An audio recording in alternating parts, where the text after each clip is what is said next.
اما وقتی که یک مصیبت بالای عائله، بالای منطقه، بالای کشور میاد، برای یک نفری که ناموس دارد خیلی مشکل است که بشینه از اینجا حرف بزنه. پارچه زمین این جای ناموس است. وقتی که یک نفری که هجوم کرد بر سرزمینت، برای دیپلماتی نشید، باید راه دیگرش استفاده کرد. باید این کار دیگر زیاد دوام نداد. این را باید حل کرد، درست حل کرد. بازم میگه ما طرفدار اون نیستیم که با همسایه هامون مناقشه داشته باشیم، یک مناسبت بد داشته باشیم، برای که قرقیزستان هم نه اونقدر ارتش قوی دارد و روحیش هم مطمئن باشد که گرچند که مردم ما زیر ظلم باشه وقتای زیاد، حالا هم همون مهارت جنگی خود از دست دادگی نیست، مهارت جنگی خود دارد. امروز دیگر وقتی کریتیکای رحمانوف هم نیست، یک مصیبت اومده است بالای مردمی کشور.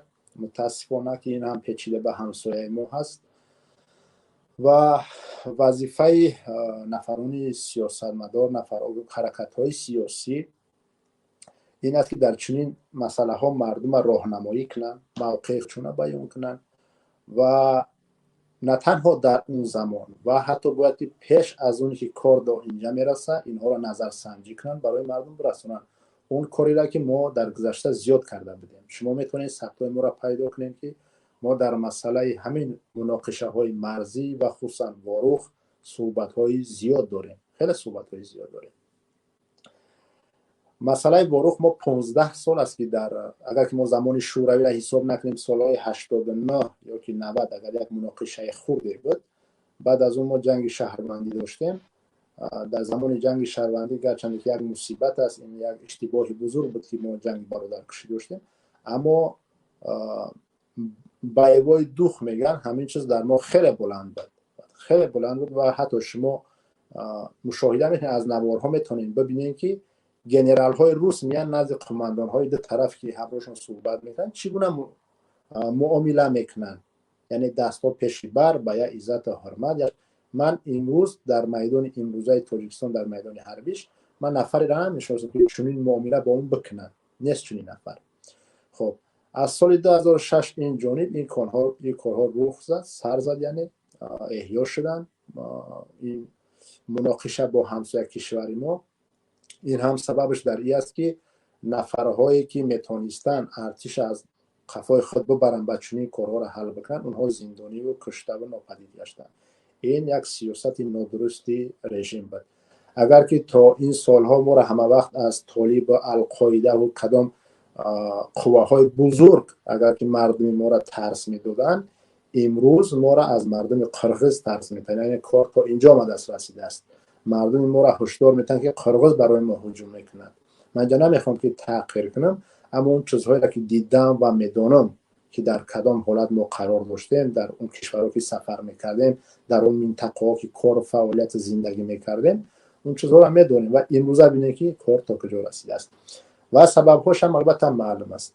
سبب‌هاش هم معلوم است که دیگر همسایه کشور هم میدوند که ارتش کشور ضعیف است، مردم ناراض هستند از خود راهبر و چنین دیگر مناقشه ها، چنین برنامه ها ایجاد می شوند. 15 سال است که چنین مناقشه سالهای 4-5 مراتب رخ میدهد و در مدت همگی بعد از 13 سال بار اول رحمانوف به این منطقه سفر کرد. ببینید ما 15 سال است مناقشه داریم، چنین شهروندای خودمون از دست میتیم. حتی سازشنامه ها شده به سال 2014 این هم پایان کار نشید. بالاخره پترول به طرفه انتخاب کردن و این هم کار حل نشید.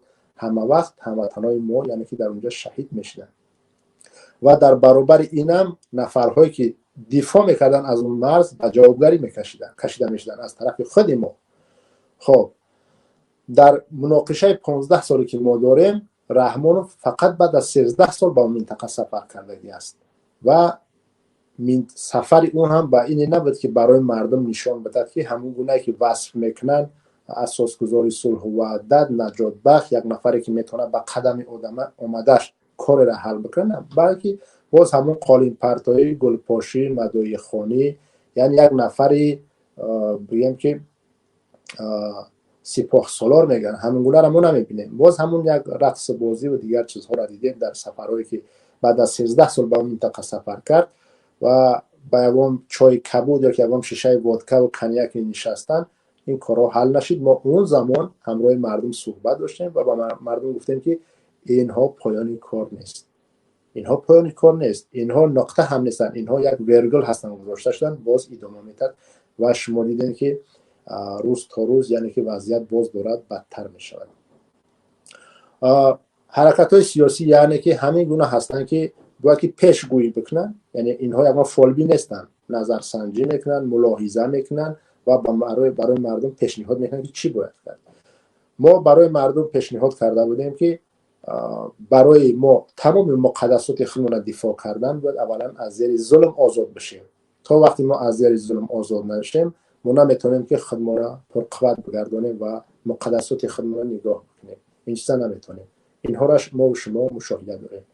برامون البته که خیلی متاسفیم برای یک شهروند یک کشور امروز از هموطنان زیاد میشنویم. پیشتر برادر از بدخشان هم صحبت داشت که ما آماده هستیم چندین نفر رو میخوایم به وطن برگردیم.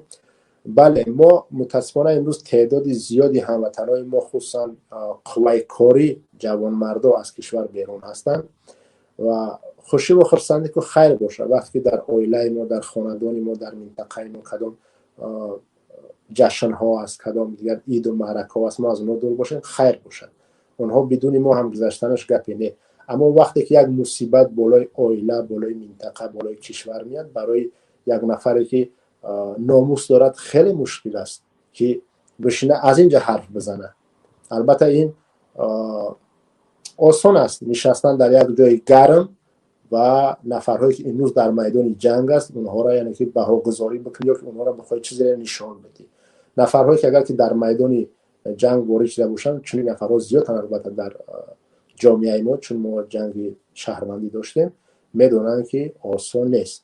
جنگ در یگان حالت آسان نیست. او را نباید که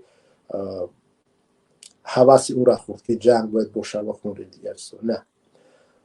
اما به هر حالت شخص برای خودی بنده خیلی مشکل است که در چنین حالت ما نمیتونیم کاری را کرده، اونجا سفر کرده نمیتونیم. در چنین صدای زیادی میشنوم. کسانی که گپ نمیزنن میکروفونتون رو خاموش کنید ببخشید. و برای خودی بنده مشکل است و من مطمئن هستم برای دیگر هم وطنایی که از اینجا نشسته هم برای اونها هم مشکل است که در چنین مصیبت در پهلوی هموطنانمون بدن نمیتونیم. در حالتی که نواری پیشتر شما دیدین دعوت میشود که در پهلوی ما باشین، ما نمیتونیم. ما اگر میل هم داشته باشیم بگذار ما حرکت‌های سیاسی ما بر رژیم امروزه باور نداریم، در حالتی برگشت ما هم بازم بازی‌های سیاسی میشود و نفرهای لازمی را از بین میبرن اینجا.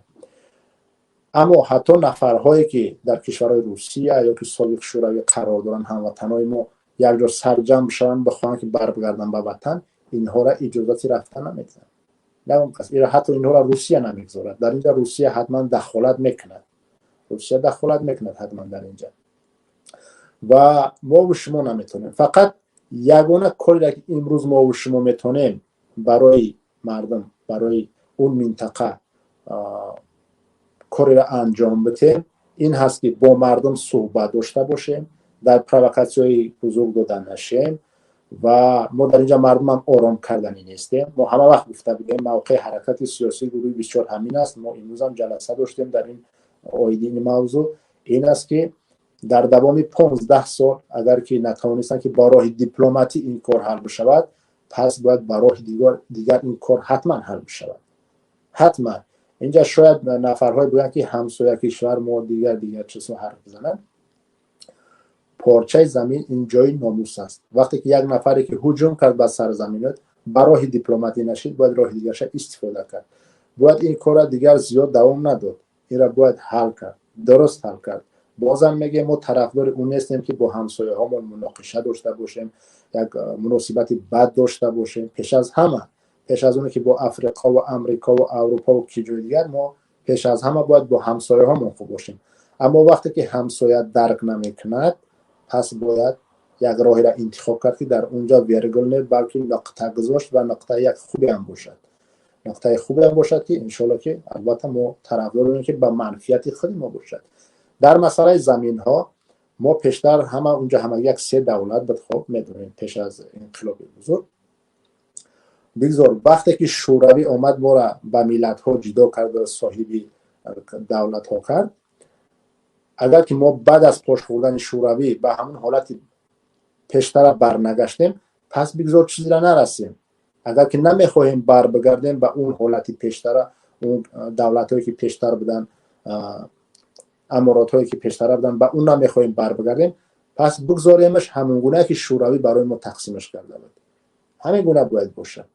و در اینجا از نگاهی ما تاجیکستان، حکومت تاجیکستان امروز گرچند که ارتش ضعیف باشد، اما همون قوی را دارد که امروز دفاع کند اون مرز و نقطه را بگذارد.